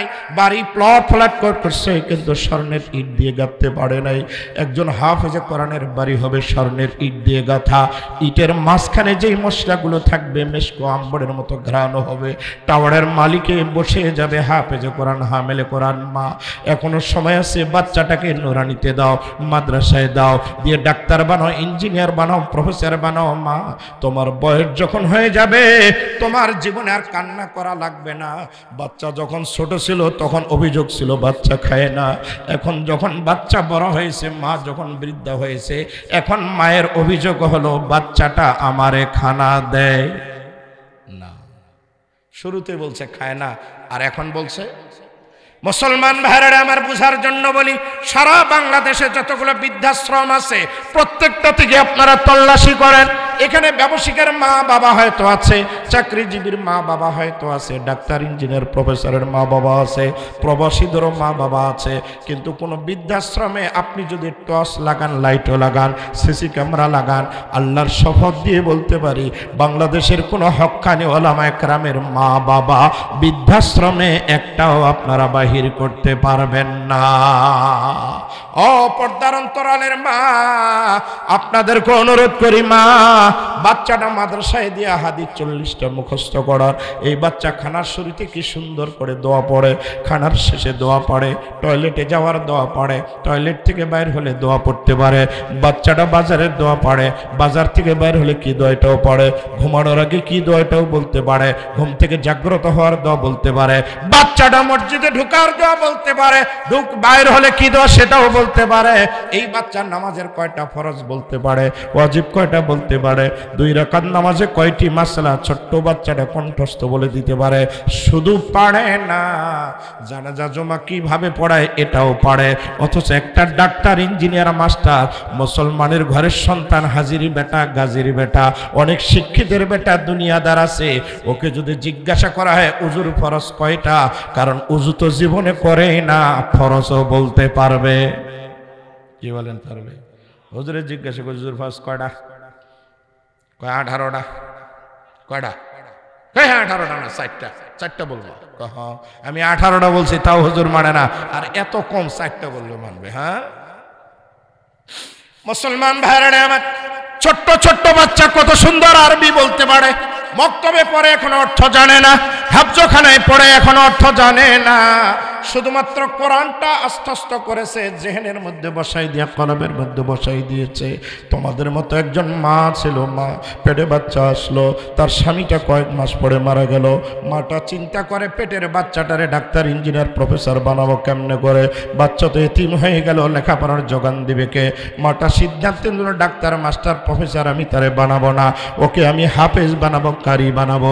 বাচ্চাটা দুনিয়াতে মুখ দেখলো, 1 বছর, 2 বছর, 3 বছর কিতাব লেখে, 5 বছর যেদিন পূর্ণ হয়, বাচ্চাটা সেদিন নিয়ে আসতে করে নুরানি মাদ্রাসায় গিয়ে হুজুরকে বলে, হুজুর এই বাচ্চাটাকে আপনি হাফেজ বানাবেন, আলেম বানাবেন। আল্লাহর বান্দা হাফেজ সাহেব ডাক দি বলে, মা সবাই তো ডাক্তার, ইঞ্জিনিয়ার, ব্যারিস্টার বানায়, আপনি কেন হাফেজ বানাবেন? আল্লাহর বান্দি ডাক দিয়ে বলেন, হুজুর বাচ্চাটা এতিম, লেখাপড়া করাবে এমন সঙ্গতি আমার নাই। 2 নম্বর বাচ্চাটা যেন আলেম হয়, আমার মৃত্যুতে যেন জানাজা পড়তে পারে, এই জন্য আমি মাদ্রাসায় দিয়েছি। ও বন্ধু, চোখে নখ দিয়ে বলতে পারি, এখন শুধু গরিবের বাচ্চাগুলো মাদ্রাসায় পড়ে এমন না, লুলা খরা ফকিরগুলো মাদ্রাসায় পড়ে এমন না। নওগাঁ জেলার একজন জজ সাহেব ছিলেন, তার 2টা বাচ্চা, একটা আমার মাদ্রাসায় দিয়ে হাফজ করিয়েছে, আর একটা বাচ্চা এখনো কবরস্থান হাফেজ মঈন সাহেবের মাদ্রাসায় আছে। আমি সেদিন অনুষ্ঠানে গিয়েছিলাম, 2টা বাচ্চার মাথায় পাগড়ি দিয়েছিলাম। একটা বাচ্চার বয়স সবে মাত্র 8 বছর। আমি জিজ্ঞাসা করলাম, কোরআনের হাফেজ হতে তোমার কয়দিন লাগছে? ওর ওস্তাদ বলল, হুজুর 1 বছর লাগে নাই, মাত্র 7 মাসে পুরা কোরআনটা সিনায় জায়গা দিয়েছে। ও পর্দার অন্তরালের মা বোনেরা, একটা হাফেজের মা হয় তুমি দেখো মা, ও ভাইয়েরা হাফেজের বাবা হয়ে দেখো। মাটা সিদ্ধান্ত নিলেন মাদ্রাসায় দিবেন, বাচ্চাটারে নিয়ে আসছে। ওস্তাদজি ডাক দিয়ে বলে, বেটা তোমার নাম কি, বাবার নাম কি, মায়ের নাম কি? পর্ব শেষ করার পরে কাছে নিয়ে বলে, তুমি পড়ো, কি তুমি জানো? বাচ্চাটা বলে, না তেমন কোনো লেখাপড়া আমি জানি না। ওস্তাদজি বললেন, আউযু বিল্লাহি মিনাশ শাইতানির রাজিম। বাচ্চাটা তাউজ পড়লো। এবার ওস্তাদ পড়া লাগে নাই, বাচ্চাটা তাসমিয়া পড়লো। এরপরে সূরাতুল ফাতিহা শুরু করে এক নিঃশ্বাসে শেষ করলো।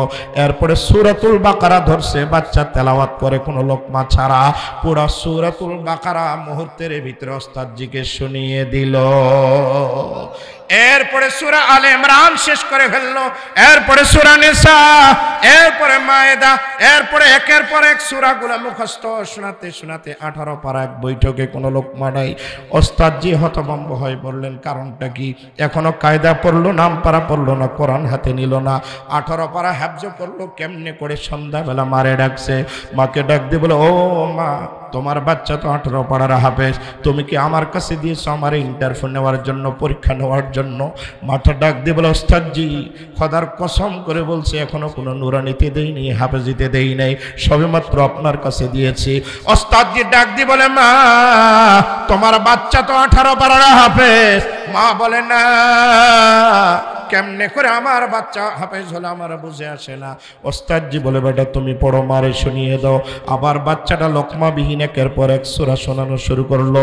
কিতাবে লেখা আছে, মাটা পর্দার আড়ালের বসা, চোখের পানি দিয়ে তার চোয়াল ভিজে গেল, থুতলি ভিজে গেল, সিনাটা ভিজে গেল। বাচ্চা যখন তেলাওয়াত করে, মাটা শুনে আর কান্না করে, এক পর্যায়ে আওয়াজ করে কান্না শুরু করলো। ওস্তাদজি ডাক দিয়ে বলে, মা আপনি কাঁদেন কে? মাটা ডাক দিয়ে বলে, হুজুর এই বাচ্চাটা যদি আর কয়েক মাস আমার পেটে থাকতো তাহলে আপনার কাছে দেওয়া লাগতো না, পেটের ভিতরে আমার বাচ্চাটা পুরা কোরআনের হাফেজ বনে যেত। ওস্তাদজি ডাক দি বলে তাহলে বলুন মা কাহিনী কি? মাটা ডাক দি বলে বাবা এই বাচ্চা যখন আমার পেটে আসে তার বাবা যখন মারা যায় সিদ্ধান্ত নিলাম ওরে হাফেজ বানাবো। আমি নোবেল নাটক সবগুলো বাদ দিলাম, সিনেমা টিনা সব বাদ দিয়ে দিলাম, সব ঘাটাঘাটি বন্ধ করলাম, আল্লাহর কোরআন হাতে নিয়ে পড়া শুরু করলাম, মুখস্থ শুরু করলাম। যেদিন আমার 18 পারা মুখস্থ হয়েছে ওই দিন আমার এই নারী ছেড়া বাচ্চাটা দুনিয়ার মুখ দেখছে। আর কয়েকটা মাস যদি আমি মার পেটের ভিতরে থাকতো আমার বাচ্চাটা আমি মার গর্ভের ভিতরে হাফেজে কোরআন হয়ে যেত। মুসলমান ভাইরা আমার, এরপর ওস্তাদজি জিজ্ঞাসা করলেন মা এটা ছাড়া কি আর কোনো কাহিনী আছে? মাটা ডাক দিয়ে বলে হুজুর তবে আমার জীবনের আরেকটা ঘটনা মনে পড়ে যায়। এই বাচ্চা যখন জন্ম নেয় আমার শরীরটা যখন পাক হয়ে যায়, আমি যতবার বাচ্চাকে স্থানে লাগিয়ে আমার দুধ পান করিয়েছি, আমি মা উজু ছাড়া বাচ্চাটারে দুধ পান করাই নাই। আগে উজু করেছি, এরপরে বাচ্চাটাকে কোলে নিয়ে দুধ পান করিয়েছি। আল্লাহর বান্দা ওস্তাদজি বলে মা আপনার এই সতর্কতার কারণে, নেক আমলের কারণে, পবিত্রতার কারণে, তহারতের কারণে হয়তো আল্লাহ পাক আপনার বাচ্চাটাকে এত জহিন বানাই দিয়েছে। পর্দার আড়ালে মা বোনেরা বাচ্চাকে দুধ পান করাবে উজু করে তো দূরের কথা, এখন এমনও মা হয়তো এমনও আছে একটা না দুইটা না তিনটা সন্তানের মা হয়ে গেছে, এখনো উজু জীবনে একবার করে নাই, নামাজের আশপাশেও যায় নাই, এমন মাও হয়তো আপনাদের এলাকায় আছে না নাই? ওয়াজ কি করব? আশা নয়। আল্লাহ তাআলা আমাদের সবাইকে বোঝার তৌফিক দান করুন। আলিফ লাম রা এটার অর্থ আমার আল্লাহ ছাড়া কেউ জানেন, আমরাও জানি না, সুতরাং এটা নিয়ে আমার আলোচনা করার আর দরকার নেই। আল্লাহ তাআলা বলেন যালিকাল কিতাব লা রাইবা ফীহ, এটা সেই কিতাব যার মধ্যে কোনো সন্দেহ নাই। জোরে বলেন সুবহানাল্লাহ। হুদাল লিল মুত্তাকিন, এটা হলো মুত্তাকিদের জন্য হেদায়েত। জোরে বলেন আল্লাহু আকবার। যালিকাল কিতাব ইসমে ইশারা বাঈদ, দূরবর্তী কোনো বস্তুকে বোঝাবার জন্য বলা হয় যালিকা, কাছেরটাকে বোঝাবার জন্য বলা হয় হাদা। আল্লাহ বলছেন যালিকা, বেশ কয়েকটা কারণ। নাম্বার 1, বান্দা তুমি যে নামাজের মধ্যে বারবার বলো ইহদিনাস সিরাতাল মুস্তাকিম, আল্লাহ সঠিক পথ দেখাও, সঠিক পথ দেখাও, যালিকাল কিতাব, ওই হেদায়েত যেটা তুমি চাইছো এটাই হেদায়েত সম্মিলিত সেই কিতাব। জোরে জোরে বলেন। 2 নম্বর ব্যাখ্যা হলো ওগো নবী আপনার উপরে যে কিতাব আমি নাযিল করেছি এটা নতুন কোনো কিতাব নয়। এই কিতাবের কথা তাওরাতে আছে, জাবুরে আছে, ইনজিলে আছে, সমস্ত নবী বলে গেছে। আল্লাহ তাআলার কাছে একটা কিতাব সংরক্ষিত করা আছে। নবীর উপরে যখন কিতাবটা নাযিল করে আল্লাহ বলেন যালিকাল কিতাব, এটা কিতাব না, বরং এটা হলো ওই কিতাব যেই কিতাবের কথা সকল নবী বলে গেছেন। জোরে জোরে বলেন সুবহানাল্লাহ। 3 নম্বর কারণ হলো আরবি ভাষী যারা, তারা অনেক সময় কাছের জিনিসকে দূরবর্তী জিনিস দিয়ে বলে, ওয়াহেদকে জুমা দিয়ে বলে। যেখানে ওয়াহেদ মুতাকাল্লিম বলা লাগতো সেখানে তারা জুমা মুতাকাল্লিম ব্যবহার করে, কারণ এই কথাটার গুরুত্ব বুঝাবার জন্য, তাকিদ বুঝাবার জন্য। ঠিক তেমনি করে আল্লাহ তাআলা বললেন আলিফ লাম মিম যালিকাল কিতাবু লা রাইবা ফীহি হুদাল লিল মুত্তাকিন, এটা ওই কিতাব যার মধ্যে কোনো সন্দেহ নাই, এটা ওই কিতাব।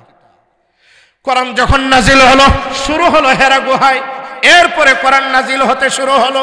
আল্লাহ তাআলা ডাক দিয়ে বলেন নবী এটা কোনো কাছের কিতাব না, এটা হলো সেই হেরা গুহায় নাজিল হওয়া কিতাব, যার কারণে আল্লাহ তাআলা বলেছেন যালিকাল কিতাব, এমন একটা কিতাব যার মধ্যে লেখা আছে আল্লাহর কালাম, লা রাইবা ফীহি, এটা যে আল্লাহর পক্ষ থেকে নাজিল হয়েছে এর অর্থ আল্লাহ সংরক্ষণ করেছেন, এর মজমুনও আল্লাহ সংরক্ষণ করেছেন। লা রাইবা ফীহি আই লা শাক্কা ফীহি, এর মধ্যে কোনো সন্দেহ নাই। জোরে জোরে বলুন সুবহানাল্লাহ। মুসলমান ভাইরা আমার, সমস্ত সমস্ত লেখক বই পুস্তক লেখে, কিতাব লেখে, শুরুতেই লিখে দেয় এটার লেখক আমি, আমার জ্ঞান গরিমা মস্তিষ্কে যা আছে আমি লিখছি। এই বইটা যখন কোনো পাঠকের হাতে যাবে, কোনো ভুল ভ্রান্তি যদি দৃষ্টিগোচর হয়, অনুগ্রহ করে আমাকে জানাবে, পরবর্তী সংস্কারে আমি সংশোধন করব। সমস্ত লেখক কিতাবের শুরুতে লিখে দেয়, ভুল আছে কিনা একটু দেখবেন। সকল লেখকের লেখা কিতাব এক হতে পারে, আমার আল্লাহর কিতাব কিন্তু তা হবে না। বরং আল্লাহ তাআলা শুরুতে বলে দিলেন লা রাইবা ফিহি, ও দুনিয়ার লেখক, তোমাদের লেখায় সন্দেহ থাকতে পারে, আমি আল্লাহ যে কোরআন নাজিল করেছি এটা যে মানুষের হেদায়েত, এতে কোনো সন্দেহ নেই। আল্লাহ চ্যালেঞ্জ করলেন, কোনো সন্দেহ নেই। হুদাল লিল মুত্তাকিন, এটা হলো মুত্তাকিদের জন্য হেদায়েত। জোরে বলুন সুবহানাল্লাহ। মুত্তাকি যারা আল্লাহকে ভয় করে, আল্লাহকে যারা ডর করে। মুত্তাকির তাফসীরে লেখছে হুয়াল্লাযী ইয়াত্তাকি আনিশ শুবহাত, হারাম তো করে না, নাজায়েজের আশপাশেও যায় না, সন্দেহ আছে, এমন কোন খারাপ কাজও করে না, তাকে বলা হয় মুত্তাকি। তাকে কি বলা হয়? তাকওয়া কি জিনিস? ওমর বিন খাত্তাব রাদিয়াল্লাহু তাআলা আনহু উবাই ইবনে কাবকে জিজ্ঞাসা করলেন, ও কারিয়ে কোরআন উবাই ইবনে কাব, আল্লাহ যে বলছে মুত্তাকি, তাকওয়ার অর্থ কি? উবাই ইবনে কাব বলে, আমিরুল মুমিনিন, আপনি কি মাঝে মধ্যে কাঁটাওয়ালা জঙ্গলে কোনোদিন হাঁটছেন? হ্যাঁ হাঁটছি। আপনি ওখানে কিভাবে হাঁটেন? ওখানে হাঁটি খুব সতর্ক হয়ে, গাছের কাঁটা যেন গায়ে না লাগে, কোনো ময়লা যেন পায়ে না পড়ে, কাপড় টেনে দেখে শুনে পা ফেলি। উবাই ইবনে কাব বলে, এটার নামই তাকওয়া। দুনিয়াতে চলতে হলে সব জায়গায় যাওয়া যাবে, মেলাতে, খেলাতে, জুয়াতে, মদের আসরে, বেহায়াপনা বেল্লাপনা, সেখানে যাওয়া যাবে না। মসজিদ ছাড়া, তাফসীর মাহফিল ছাড়া, ভালো জায়গা ছাড়া আজাগাত যাওয়া যাবে না। যারা যায় তারা মুত্তাকি, আর যারা আজাগাত ঘোরাফেরা করে তারা মুত্তাকি নয়। কথা ক্লিয়ার? কথা বলেন ঠিক কিনা? মসজিদে যারা যায় মুত্তাকি, পেন্ডেলে আসছে মুত্তাকি, এখনো যারা রোডে বাডে ঘোরাফেরা করে, দোকানে ঘোরাফেরা করে, ওরা তো আসলে ওয়াজের জন্য আসে নাই। ওরা কি দ্বিতীয়টা, ওটার নাম বলবো না, কারণ বললে ওরা আবার মন খারাপ। আজকে এই পর্যন্তই আলোচনা থাকলো। আল্লাহ বলছেন এই কোরআনটা মুত্তাকিদের জন্য হেদায়েত। প্রশ্ন হলো, হুজুর যে মুত্তাকি হয়ে গেছে ওর হেদায়েত দিয়ে লাভ কি? যে ভালো তার হেদায়েত দিয়ে লাভ কি? যে চোর, ডাকাত, লুচ্চা, গুন্ডা, বদমাশ, তার না হেদায়েত দরকার? আল্লাহ বলেন, হ্যাঁ, শাহরু রমাদানাল্লাযী উনজিলা ফীহিল কুরআন হুদাল লিন্নাস, রমাদানে কোরআন নাযিল করেছি মানুষের হেদায়েতের জন্য, শুধু হুদাল লিল মুত্তাকিন না, সমগ্র মানুষের হেদায়েতের জন্য নাযিল করেছি। তবে কোরআন দিয়ে সকলে হেদায়েত পাবে? বলেন পাবে? কারা পাবে? মুত্তাকিরা পাবে। কারণ দিনের বেলা রোদ উঠছে, রোদ যে দেখছে সে বলবে রোদ উঠছে, সূর্য উঠছে। কেউ যদি মাটির নিচে গর্তে ঢুকে থাকে আর রাতের বেলা বাইরে হয় যদি বলে আজকে দিনে সূর্য দেখা যায়নি, চাপার দাঁত একটাও বেটা বলিস কি, আমি দেখছি সূর্য উঠছে, রোদ লাগছে, না না, কই সূর্য কই? সব মানুষের হেদায়েতের জন্য আসছে, কিন্তু সবার নসিবে হেদায়েত হবে? আবু লাহাব, উতবা শাইবা, আবু জাহাল, এদের নসিবে হেদায়েত ছিল না, আল্লাহ হেদায়েত দেয়নি। এখনো যারা আছে কোরআন বিরোধী, মনে হয় তাদের নসিবে হেদায়েত নাই। এই জন্যই মাঝে মধ্যে মসজিদ, মাদ্রাসা, আলেম ওলামার উপর আক্রমণ করে। কথা বলেন, কথা বলেন। জুলুম করবেন না, জালেমকে আল্লাহ ছাড় দেয় না। আজ থেকে কয়েক বছর পূর্বে সিরিয়ার ওই যে বাচ্চা রক্ত মাখা দেহ নিয়ে মোড়া রাগ দিয়ে বলেছে, ও দুনিয়াবাসী, ও সিরিয়াবাসী, আমার সাথে তোমরা যা করলে আমি আমার আল্লাহকে গিয়ে সবকিছু বলে দিব। বলছে আল্লাহ কবুল করছে, জালেমকে সিরিয়া থেকে আউট করে দিয়েছে। কথা বলেন, কথা বলেন। কত আলেম 2013 সালে শাপলা চত্বরে, কত হাফেজ, কত আলেম, কত হেফাজতের লোক শহীদ হয়েছে। তাদের পরিবারের মা বাবাগুলো কত যে কান্নাকাটি করছে, কি পরিমাণ চোখের পানি ফেলছে। তারা মাজলুম হওয়ার কারণে, শুধু আবু সাঈদের রক্তের কারণে না, মাজলুমের বদদোয়ার কারণেও হতে পারে আল্লাহ তাদেরকে সরাই দিয়েছে। এখনো যারা ক্ষমতায় না গিয়েই ভাবছেন ক্ষমতা তো পেয়ে গেছি, চাঁদাবাজি, সন্ত্রাসের জুলুম শুরু করছেন, সাবধান, আপনাদের কপালও ওই পায়ের জুতা বাড়ি হবে। মন খারাপ করলেন? আমি কি কারো নাম বলছি? আগে পরে যা আছে সবার কথা বলছি। জুলুম করবেন না, অন্যায় অত্যাচার করবেন না, ভাইকে ঠকাবেন না, বোনকে ঠকাবেন না, খবরদার স্ত্রীকে ঠকাবেন না, খবরদার প্রতিবেশীর সাথে খারাপ আচরণ করবেন না। মুত্তাকি যদি হতে চান সুদ ছাড়েন, ঘুষ ছাড়েন, জেনাবে বিচার ছাড়েন, চুরি ডাকাতি ছাড়েন, সব পাপ কাজ বর্জন করেন। 5 ওয়াক্ত নামাজ, মাহে রমজানের রোজা, হজ ফরজ হলে হজ, যাকাত ফরজ হলে যাকাত, পর্দা ইমানদার নরনারীর উপরে ফরজ, এগুলো আমরা করব তো ইনশাআল্লাহ। আল্লাহ যেন আমাদের মুত্তাকিদের কাতারে কবুল করেন, সকলে বলেন আমিন। আল্লাহ বলেন আলিফ লাম মিম যালিকাল কিতাব লা রাইবা ফীহি হুদাল লিল মুত্তাকিন। আলিফ লাম মিম, ইহার অর্থ আল্লাহই ভালো জানেন। এটা সেই কিতাব যার মধ্যে কোনো সন্দেহ নাই, এটা হলো মুত্তাকিদের জন্য হেদায়েত। কারণ এই কিতাব দিয়ে সকলের হেদায়েত হবে না, যারা সত্যিকার অর্থে তাকওয়া অর্জন করবে তাদের জন্য এই কিতাব হেদায়েত। কথা বলেন ঠিক কি না? আল্লাহ তাআলা আমাদের সকলকে কোরআন পড়ার, কোরআন বুঝার, কোরআন ধরার মানসিকতা নিয়ে, কোরআন তো একদিন মসজিদে ছিল, মাদ্রাসায় ছিল, কোরআন তো একদিন জুমা জামাতে ছিল, ঈদের নামাজে ছিল, এই কোরআন যেন পার্লামেন্ট পর্যন্ত যায়, মুসলমান আলেম ওলামা একরাম যেন দেশের শাসন ক্ষমতায় আছে। সকলে আমরা আল্লাহর কাছে দোয়া করব তো। আল্লাহ তাআলা আমাদের সকলকে কোরআনের খাদেম হিসাবে কবুল করুন, সকলে বলুন আমিন। মৃত ব্যক্তির উপলক্ষে 40 করা জায়েজ কিনা? মৃত ব্যক্তি মারা গেলে তৃতীয়া সপ্তমা 40 মৃত্যুবার্ষিকী কুলখানি একটাও কোরআন হাদিসে নেই, সুতরাং এগুলো করার বৈধতা ইসলামে নেই। মারা গেছে তার জন্য দোয়া করেন, তার সদকায়ে জারিয়ামূলক মসজিদ বানান, মাদ্রাসা বানান, মাসাহাব, কোরআন শরীফ, সদকায়ে জারিয়া যে কর্মকাণ্ডগুলো এগুলো করেন, তাহলে মৃত ব্যক্তি সওয়াব পাবে। আমরা যেগুলো করি এগুলো মোটামুটি সামাজিক রেওয়াজ। আপন 2 বোনকে একসাথে বিবাহ করার ভয়াবহতা একটু বলবেন। এক গ্রামের মুসলমানেরা এর বিরোধিতা না করার কারণে ভয়াবহতা কি হবে? আল্লাহ বলছেন ওয়া আনতাজমাউ বাইনাল উখতাইন, 14টা নারীকে বিবাহ করা যাবে না, তার মধ্যে একটা হলো যদি আপনার স্ত্রী থাকে তার আপন বোনকে আপনার বিবাহ করা যাবে। হারাম, হারাম, সূর্য এরকম হারাম, একসাথে 2 বোনকে, সহোদর 2 বোনকে স্ত্রী বানানো হারাম। এ হারাম, এই কর্মে যারা জড়িত হবে, এক হারামের কারণে পুরা এলাকার মানুষগুলো আল্লাহর আযাব গজবে গ্রেফতার হবে। এই জন্য সুদের বিরুদ্ধে যেরকম কথা বলি, ঘুষের বিরুদ্ধে যেরকম কথা বলি, চুরি ডাকাতি জেনা ব্যভিচারের বিরুদ্ধে যেরকম কথা বলি, আল্লাহর যে আইন একসাথে 2 বোন বিবাহ করা যাবে না, এর বিরুদ্ধে আমাদের কথা বলার দরকার আছে না নেই? কোনো লোক যদি এরকম থেকে থাকে, সামাজিকভাবে তাকে আপনারা বয়কট করবেন, ওলামা একরামকে দিয়ে বুঝাবেন, দুনিয়াতে তুমি আর জায়গা পাও নেই বিবাহ করার, তাই না? করবো তো করো, একটা মারা যাক তারপরে দ্বিতীয়টাকে করো, একসাথে 2টা। ঘটনা কি? শ্বশুরের সব তুমি একবারে খাবা নাকি? এই কাজগুলো বেশিরভাগ করে যে বাবাজির 2টা মেয়ে আছে, কারণ হে জানে যা করবে কামাই সব খাবে জামাই। প্রথমটা যেহেতু নিয়েছে, দ্বিতীয়টা নিতে পারলে আর কেউ ভাগ বসাবে না, ধান্দাগিরি না? বিলকুল হারাম, হারাম, হারাম। আল্লাহ তাআলা আমাদের সকলকে হারাম নাজায়েজ থেকে বাঁচিয়ে প্রত্যেকেই যেন মুত্তাকির কাতারে শামিল হতে পারি।